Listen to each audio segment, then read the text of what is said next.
Better Daily, where we work hard in our minds, bodies, and our spirits to become 1% better every single day. Download the app and join our Betterment family at betterdaily.live to catch the video version of these podcasts. Here's your host and my dad, Alex Van Houten.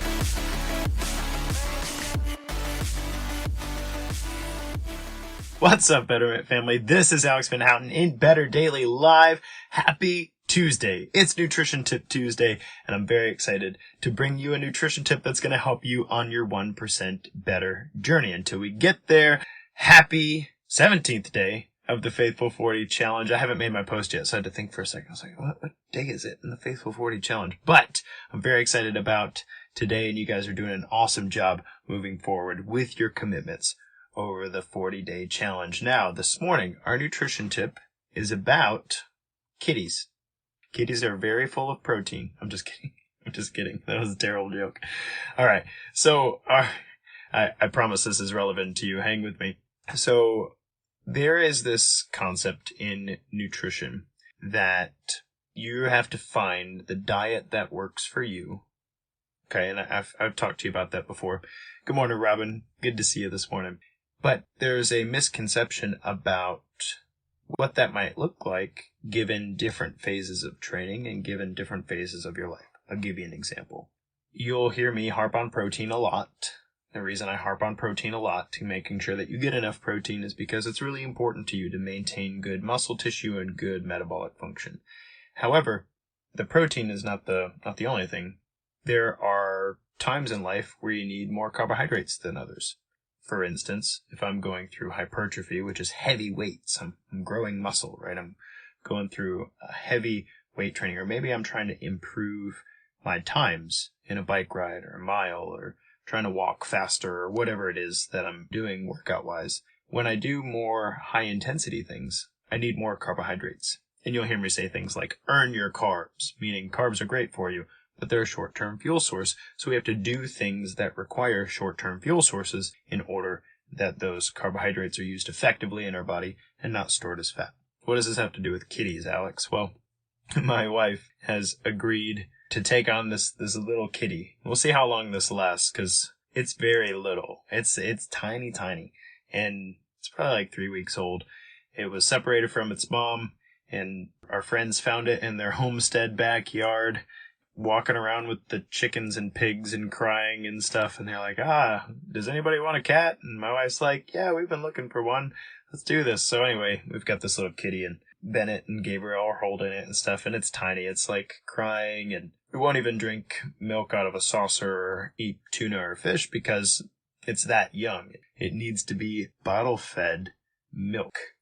So we'll see if she wants to take that on or not. I told her, I was like, I support this, but I have 3 busy work days ahead of me. So if you take this on, this will be on you, and I will help in any way I can. So anyway, my wife's sitting there with Bennett, and they're holding the little kitty in a blanket, and the kitty's crying, and Bennett's like, I'm going to feed it a strawberry. I'm like, cats don't eat strawberries. He's like, what do cats eat? Well, cats are carnivores for the most part. They'll eat mostly meat. He said, well, I'll go get some meat. I'm like, no. This kitty only drinks milk right now because it has to get big enough before it can eat meat. It just blew his little mind that sometimes an animal needs a certain type of nutrition, but then other times an animal might need a different type of nutrition.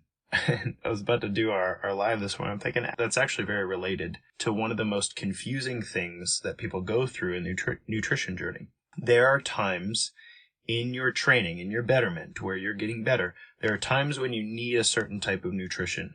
And then there are other times when you need a different type of nutrition. Not different quality, but different type, different focuses, nutrition-wise. And it's very confusing for clients when I work with them at first, because in their minds, if they could just figure out exactly how they need to eat every single day, then they can just press repeat and do that for the rest of their lives. And to an extent, that's true for some habits, right? Like, once I learn how to get enough protein in my day on a regular basis, then I can take that habit of getting enough protein, and I can repeat that for the most part throughout my life, and I can swap it out with different things and stuff. But my protein needs don't change a whole lot unless I just either lose a ridiculous amount of weight or gain a ridiculous amount of weight.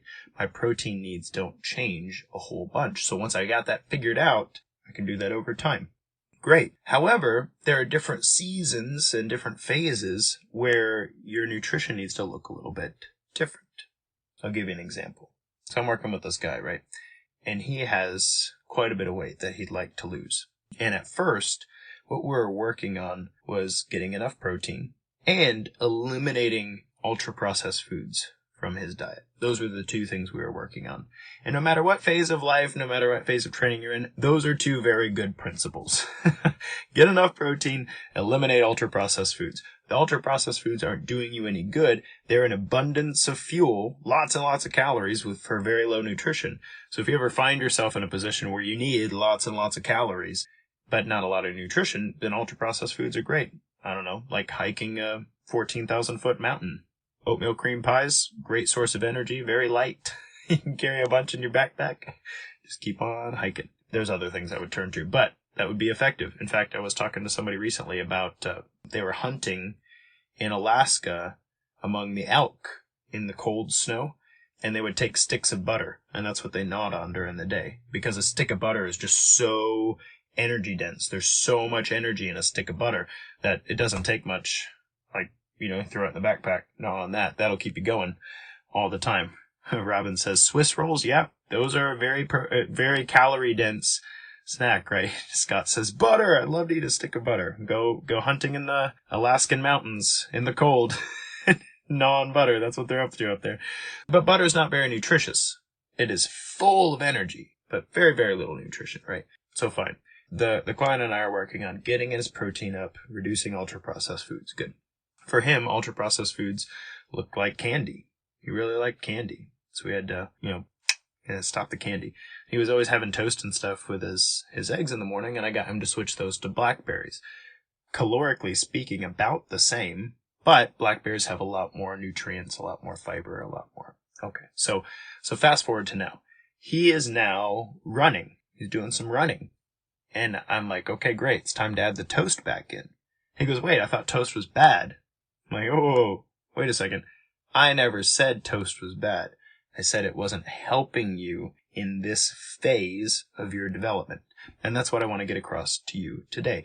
Different phases of development, different phases of training require different nutrition profiles. And it's hard for people to wrap their head around that because most people haven't even figured out what a good default diet looks like for them. What is healthy to eat, quote unquote, regardless of what I'm training for in a day. Kind of like, I can have carbs with breakfast, blackberries or toast. Well, blackberries, bro. Blackberries.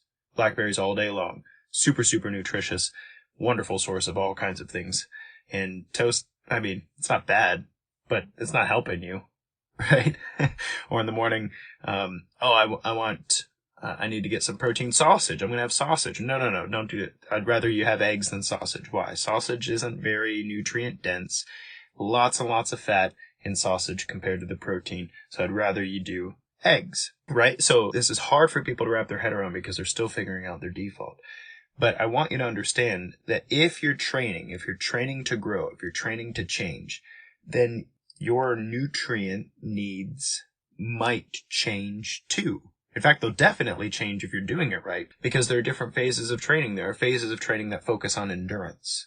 And in endurance, you don't need quite as many carbohydrates. You probably need a little more fats in your life. That will teach the body what's called metabolic flexibility. That means the ability to burn fat as a fuel source and use carbs kind of supplementally speaking. So if you're doing endurance, would be like light weights, high repetition, doing long rides like Robin's, doing these long bike rides, then you need fewer carbohydrates in your life overall, fewer simple carbohydrates in your life overall for sure, and more fats. And your protein would be pretty consistent regardless of your training phase. And then let's say you go from an endurance style training and growth to doing some more high intensity stuff. Maybe you start lifting heavy weights and you do that a few days a week. Well, that's hypertrophy. Hypertrophy is muscle growth, and you need quite a few carbohydrates for that because carbohydrates are your short-term fuel source. And if you don't have a good short-term fuel source, you're gonna have garbage performance during your workouts. I'm not saying you won't be able to work out at all. I'm just saying you'll do a lot less work than you could otherwise, right? So in that phase of training, having more carbohydrates, having that piece of toast with your breakfast, for instance, is 100% called for. And so I know I've rambled a little bit and I've talked about kittens and stuff here, but I hope you take this away. There is a positive and powerful way that you should be eating almost all the time, right? That's high quality stuff that sits well in your stomach, is healing and nutritious and gives you enough protein, right? But throughout different phases of training, there's stuff that makes sense to make a part of your diet because it's helpful to you. And there's stuff that needs to fall by the wayside. So for my client, as my example, he was relying way too much on carbohydrates throughout the day for his fuel. But as we've gotten more conditioned and as we've entered a stage where he's growing muscle, toast with his eggs is really helpful and important. Identifying these different phases of training and identifying these different phases of your development are a really important part of optimizing your nutrition. And the takeaway here is that when you are on this betterment journey, things that weren't best for you at one point might be better for you now. Like my client had labeled toast, that toast is bad, don't eat toast. I'm like, no, I didn't say toast was bad. I just said you didn't need it right now. It's not helpful to you. And that's the difference. And that's this little kitty right here, right? So we put sardines in front of the kitty because I love sardines, right? And cats love fish, at least adult cats do. This little kitty was too young. He didn't know what to do with that. He just kind of walked all over it, And Bennett's like, why he no eat fish? Kitty carnivore, eat fish. Like, yeah, he should, buddy. But not at this phase. And maybe you need toast with your breakfast. And maybe not in this phase. So, if you have questions, ask me about it. I'd be happy to help. But this is very important. This is a very important concept, nutritionally speaking. Because throughout your development, the same thing that got you here might not get you there. And it's important to understand that. If you're having some weird cravings, if you're feeling unenergetic, if you're having a hard time moving forward, maybe it's just time for a change. And it doesn't mean you've always been doing it wrong. It just means that in this phase, something else would be optimal. Guys, this has been Alex Van Houten with Better Daily Live. Thank you so much for joining me for Nutrition Tip Tuesday and talking about kitties. Scott says, I love blackberries. And why you no like? Yep, it was cute. I don't know. We might have this cat by the end of the day, or maybe Kristen will find somebody who has a mother cat with baby kittens that we can give it to, because that's probably what it needs more than anything, but we'll see. This is on, as she knows, this is on her, and I'll support her however she decides to go about this. Until next time, guys, tomorrow is Wednesday. I'm really excited to connect with a member of our community and share their wins with you. Till then, it's just 1%. You got this.